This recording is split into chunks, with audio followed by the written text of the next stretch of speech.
Okay. Where am I? Oh, I'm recording. Well, hi guys. Sorry about not making too many videos with the mask for a while now because, well, simply I've been trapped in another universe. So yeah, I really don't even know what year it is. 2024. Damn. Okay. Well. Looks like I've got all the movies from 2023 to catch up on. 2023 has come to a close about a month ago, but I'm doing my video now because there's a few films I want to catch up on. But here are my list of my favourite movies of 2023. Of course, this list is going to change. You can check out my letterbox down below for all my reviews and thoughts on movies and stuff like that across the past year. But before we get onto the list, I do have some honorable mentions. And they are Next Goal Wins, a really quirky, funny underdog story that I really enjoyed. The Flash, which I loved seeing Michael Keaton back as Batman, and the story for me was good enough to make up for its mediocre visual effects. Scream 6, which is another good Scream film that had a lot of tense sequences. Elemental, which is a really beautiful Pixar movie and focused more on a romance, which I kind of appreciated. The Hunger Games Ballad of Songbirds and Snakes with a very interesting prequel that I found fascinating. The Killer, a really calming and relaxing hitman movie that's also very thrilling. I don't know, I just felt really chilled while watching this movie for some reason. Maybe I'm insane. Talk to Me, I thought was a great horror film. I was expecting it to be more of a fun film, but it's actually psychologically terrifying. They Clone Tyrone, much more to this movie than what the title suggests. I absolutely loved it. Dungeons and Dragons Honor Among Thieves was an absolute blast, one of the most fun and underrated films of the year. Knock at the Cabin, Shyamalan back to form with a tense and intimate disaster movie. The Creator, one of the most visually stunning movies of all time, and a very unique AI story. Teenage Mutant Ninja Turtles Mutant Mayhem, which was one of my favorite animated movies in recent memory, looked amazing in 3D. And Godzilla Minus One, which is a great big monster movie that also had very emotional elements. It's a great film and you should go see it. And one last honorable mention to Indiana Jones and the Dial of Destiny, a movie I loved, but it wasn't perfect, but I still loved it and will happily watch it over and over again. It was very close to not making it on the list.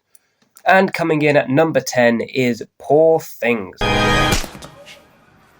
This was an absolutely bonkers movie, I'm sure you've heard from a lot of people, but really it is just a very simple but also extremely unorthodox coming-of-age story, and it's kind of also a reversal on a classic Frankenstein monster story, and also weird satire on society in the Victorian era. But visually, this movie is miraculous. Emma Stone is brilliant in it, and it's one of the most unique movies I've ever seen. I think it could have been a bit shorter, and I would have liked it more. There's a lot of unnecessary stuff in there, a lot of taboo things, controversial things that are going to grate at people, but I found the way it explores them to be really funny, and it's surprisingly more funny than it is twisted, and I think that's what makes it so original and interesting. Coming in at number 9 is Wonka. What an absolute treat. Huh?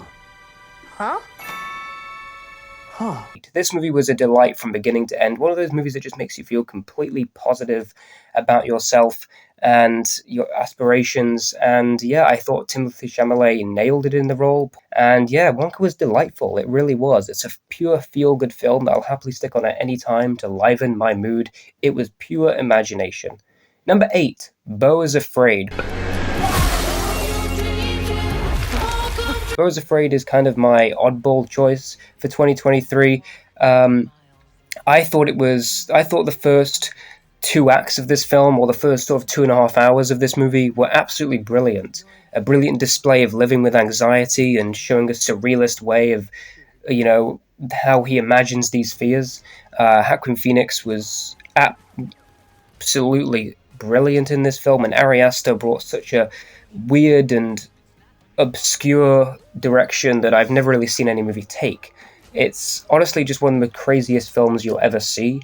It's just that last 30 minutes that really did not work for me. I really found myself wrapped up in it for 3 hours of utter insanity. I'm not sure I can ever watch this again. I'm not sure if I can comprehend what this movie even means. And I have a kind of funny story about this movie that I kind of fell asleep very shortly after I watched it, and I dreamt about the film. I pretty much dreamt of the film when I slept. And when I woke up, I had no idea what I dreamt and what I watched. in the film. It was one of the weirdest experiences I've ever had watching something, and I went back and rewatched bits, and I was like, oh yeah, I didn't dream that. That was actually in the movie. Oh my goodness. Yes, Beau is Afraid is a mad movie, but it's a movie that not for everyone.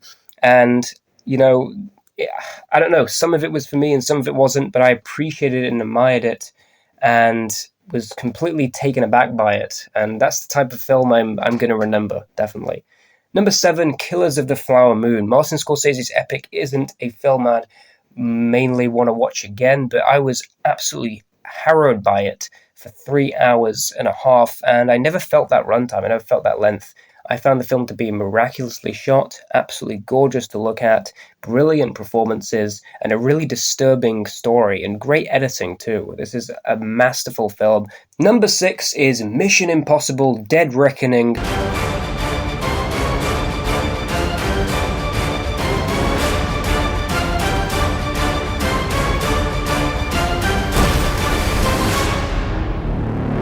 Mission Impossible films keep upping the ante with every entry, and this movie got even more thrilling with even better, longer, intense sequences that its plot moved around itself so compelling.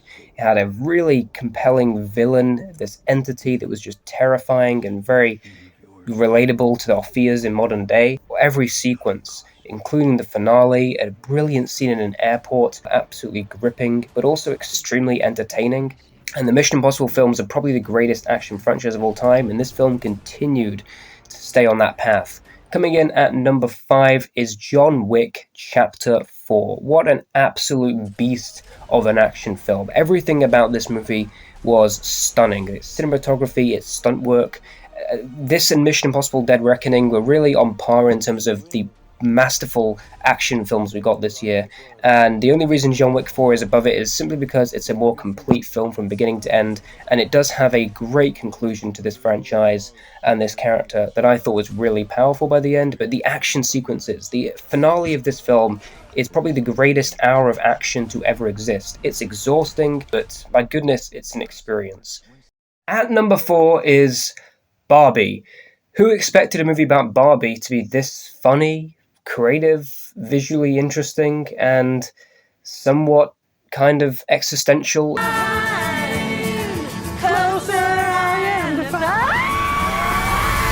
I don't know. This movie was kind of a miracle for what it was. And I went in expecting just kind of a fun movie that kind of explored feminism in a way. But this movie is so much more than that. I think it should work for everyone because it really is a subversive exploration of gender roles as a whole and consumerism. And it really kind of is satirical on its own brand, but it's also lovingly embracing it. Yeah, I thought it was absolutely fantastic. It's a great comedy, but it also knows when to explore its message and its themes. More than enough of what anyone expected. It's full of energy. Production design was off the charts. The use of pink and paint and color, all of it was gorgeous. The set design was amazing to create this Barbie land. But also its performances, Margot Robbie and especially Ryan Gosling as Ken were fantastic. And also America Ferrera. It also has the best musical number of the year. You know what I'm talking about. At number 3 is Guardians of the Galaxy Volume 3, which, just like the first two films, was really carried by its characters, their heart and their humor. And I thought it led to a very enjoyable space adventure that was also a very great ending to the Guardians of the Galaxy trilogy. Of course, I want to see more of these characters, and I'm certain that we will, but the ending to this group was done in a very emotionally satisfying way. And it's just a massive mix, really, of everything I want kind of this type of film to be. You know, great visuals, weird and fun ideas, great action sequences, great music, and also light-hearted moments between characters and very hard-hitting emotional beats. Everything about this movie is everything kind of a Marvel movie should be, but it also is a great conclusion to the Guardians trilogy. It's also the film I saw the most times in the cinema this year, kind of the pinnacle of what I want a Marvel movie to be. At number 2 is Oppenheimer. This was an absolutely brilliant biopic. It's kind of edited like a immersive chemical reaction in the way scenes and the sound design are just fused together to create this really immense and immersive experience that's also very educational and thought-provoking.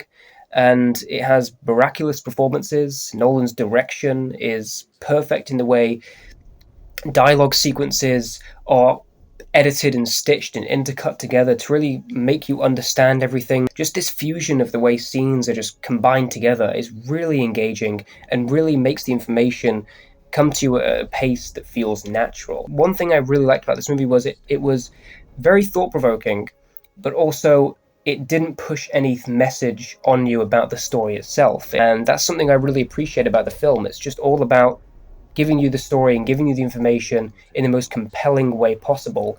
And that's what makes Oppenheimer so fantastic. It's a 3-hour dramatic biopic that's extremely well edited. Coming in at my favorite movie of 2023 at number 1 is Spider-Man Across the Spider-Verse. You probably already guessed it based on the mask I wore at the beginning of the video and the mask I always wear in my videos. I'm a massive Spider-Man fan, so of course this movie was going to be at my number 1. But seriously, this movie is phenomenal. Is it a complete film? No. But is it one of the most impressive animated achievements I've ever seen and one of the best superhero sequels ever? Yes, it is. This movie is just a overstimulating odyssey of gorgeous, unique animation styles working together, but also a really compelling story that completely lives up to the first, in my opinion. While that first film does feel more complete, this film was just such a more immersive story because it actually took its time with its mood and its vibe.